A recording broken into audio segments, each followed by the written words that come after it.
การสลายการชุมนุมที่หน้าสถานีตำรวจตากใบจังหวัดนราธิวาสเมื่อปี 2547 ทำให้เกิดความสูญเสียอย่างมากและฝังแน่นในความทรงจำของคนในพื้นที่แม้จะผ่านมาหลายปีแต่การต่อสู้ของครอบครัวผู้เสียชีวิตเพื่อแสวงหาความยุติธรรมก็ยังไม่ได้ผล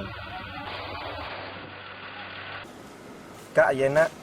แกนนำกลุ่มญาติผู้เสียชีวิตและบาดเจ็บจากกรณีการสลายการชุมนุมที่ตากใบได้เข้ามาเป็นผู้นำการเรียกร้องและต่อสู้เพื่อแสวงหาความเป็นธรรม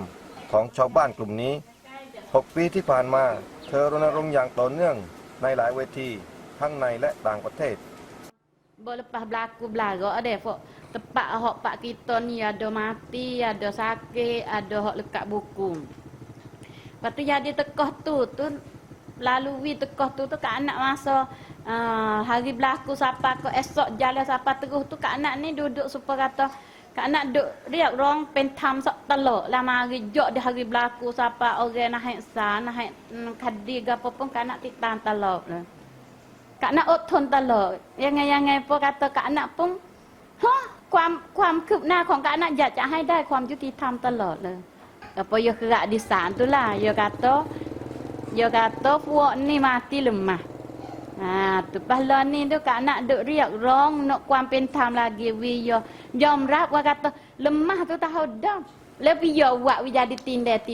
สapa 7 lapis tuผลจากการสลายการชุมนุมในครั้งนั้นทำให้ครอบครัวบางครอบครัวเปลี่ยนไป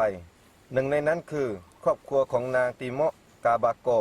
เพราะลูกชายวัย 21 ปีเสียชีวิตในการสลายการชุมนุม Demo tengok lah pok-pok ia tu kata pergi katok. Anak tak ni mati sampai katok. Ya katok umur punah. Ya katok sudah kak mati dia muak lagi. Pening kaya dua kerja ni ada sangat dah.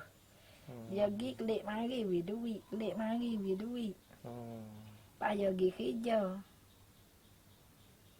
Dah demo bini dah tu demo tak sanggup lah, demo tak dah. Panik lah demo tak sanggup lagi. Ya wi lah 2,000 kut sebulan. Dia salah kerjaan dia. Rakyat ni pergi jari 10. Salah kerjaan betul nah. ชาวบ้านบางคนในพื้นที่ใกล้เคียงที่เกิดเหตุบอกเล่าถึงความสูญเสียที่เกิดขึ้นแต่บางคนไม่กล้าให้บันทึกภาพเพราะกลัวว่าหลังจากให้สัมภาษณ์แล้วตนเองจะไม่ปลอดภัยฮายิดิงเป็นอีกรายที่ได้รับบาดเจ็บจากเหตุการณ์สลายการชุมนุมร่างกายของเขายังคงมีร่องรอยของบาดแผลที่ได้รับจากเหตุการณ์ให้เห็นได้ที่อยากจะรู้ได้คือบาดแผลในจิตใจของเขาCuma hak kena ni hak berdeh terakhir. Hak berdeh pukul 3:15 minit. Berdeh terakhir dah. Tengah berdeh banyak tu lah pocik. Nerak dia kata tidur, pocik pun tidur. Tahun ni kalau kita kerja penat-penat ke dia akan ngesok lagi. Pasal dia pergi kena tulang rusuk, sipi tulang rusuk. Dia makan celah gini. Tu bomo yak dia makan celah. Kita kena tulang rusuk dia makan celah gini. Celah tulang rusuk atau tulang rusuk. Pagi gesek tulang rusuk tu jadi mudah dia kata sumai lah tulang rusuk tu. Habis kalau kerja penat dia ngesok. Kena atas belakang, taluk dek depan. Kena tu dah pocik duk songsai lah pocik tekah pocik paling belakang pocik nak lopak pergi sana. Itulah kita dah ada pasal pocik paling tu ada dah janati dah belakang. เมื่อวันที่ 25 ตุลาคม ปี 47 ได้เกิดเหตุการณ์ชาวบ้านรวมตัวกันที่หน้าสพอ.ตากใบเพื่อเรียกร้องความเป็นธรรมแต่แล้วเจ้าหน้าที่ได้ใช้มาตรการในการสลายการชุมนุมจนนำไปสู่การสูญเสียนับจากวันนั้นถึงวันนี้เป็นเวลากว่า 6 ปีแล้วแต่ทางผู้สูญเสีย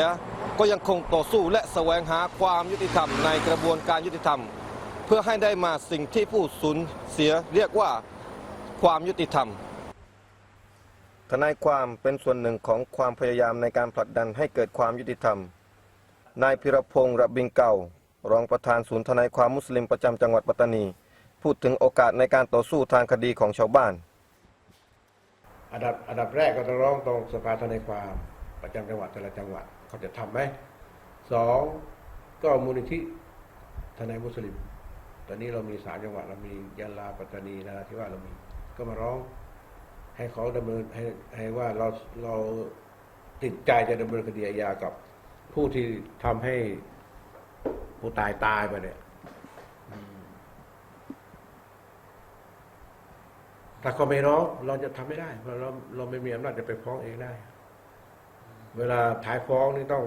ถ่ายฟ้องคดีอาญานะต้องมีลายเซ็นโจทย์คือทายาทผู้ตาย การสลายการชุมนุมที่หน้าสพอตากใบครั้งนั้น ส่งผลให้เกิดการสูญเสียต่อหลายครอบครัว แต่ที่สำคัญส่งผลกระทบในระยะยาวต่อความรู้สึกของคนในพื้นที่3 จังหวัดชายแดนภาคใต้ต่อเรื่องความยุติธรรม การต่อสู้ที่ใช้เวลายาวนานสะท้อนให้เห็นถึงความยากลำบากของการแสวงหาความยุติธรรมที่สำคัญเส้นทางการต่อสู้อันนั้นดูเหมือนจะยังอีกยาวไกลเสียด้วยอับดุลละห์ ดอลละอินเตอร์นิวรายงาน